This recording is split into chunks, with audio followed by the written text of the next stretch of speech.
इन्होंने क्या किया, झूठ बोलना शुरू किया कि हम आरक्षण बढ़ा देंगे, आरक्षण बढ़ा देंगे, आरक्षण बढ़ाना चाहिए, आरक्षण 50% से ज्यादा बढ़ा। ये क्यों बढ़ाना है मैं बताना चाहता हूँ। मान्यवर, झूठ नहीं, असत्य, झूठ की जगह असत्य। चलिए मान्यवर, आपने भी करेक्ट किया, असत्य। खड़गे जी की बात को स्वीकार कर लेता हूं। उन्होंने झूठ नहीं बोला, वो सत्य से परे बोले हैं, वो नहीं बोलना चाहिए। मान्यवर, इन्होंने 50% से ज्यादा आरक्षण करने की वकालत की।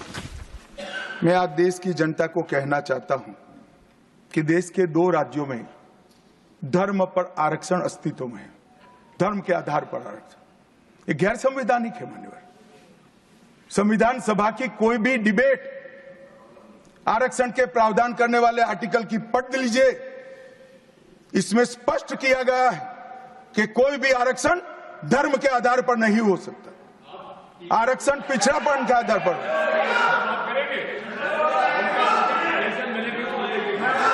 मान्यवर, मगर दोनों राज्यों में जब कांग्रेस की सरकार थी तब धर्म के आधार पर आरक्षण दिया। अब क्या हुआ है, सुप्रीम कोर्ट में रुक जाता है क्योंकि 50% की सीमा है। वो ओबीसी का कोई कल्याण नहीं चाहते हैं।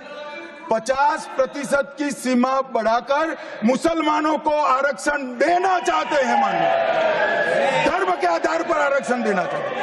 और मैं आज फिर से एक बार इस सदन में जिम्मेदारी तब के साथ कहता हूं, दोनों सदन में जब तक भाजपा का एक भी सदस्य है, धर्म के आधार पर आरक्षण हम नहीं होने देंगे। इस संविधान विरोधी मान्यवर, मैं अब अरे दिया है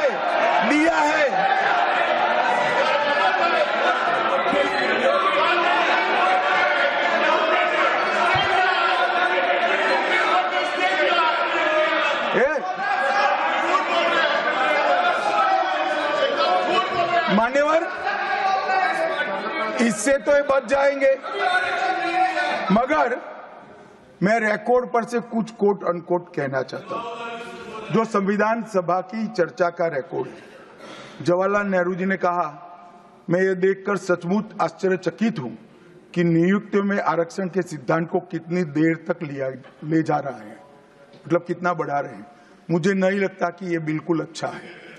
ऐसा लगता है कि मुदलियार और ब्राह्मणों के सिवा लगभग सभी जातियों को पिछड़ा वर्ग में शामिल कर देंगे। मान्यवर, सरकारी सेवाओं में आरक्षण के लिए इनके विचार थे। मैं इस बात से चिंतित हूं कि सरकारी सेवाओं में नियुक्ति के लिए जिस तरह से बहुत सारी जातियां और समूहों के आरक्षण के प्रस्ताव आते हैं, यह बहुत बुरी प्रवृत्ति है। इससे सरकारी कामकाज और आम तौर पर विकास और सार्वजनिक जीवन में गिरावट आएगी। मान्यवर, For exclusive and insightful videos, subscribe to our new channel ABP Live Premium.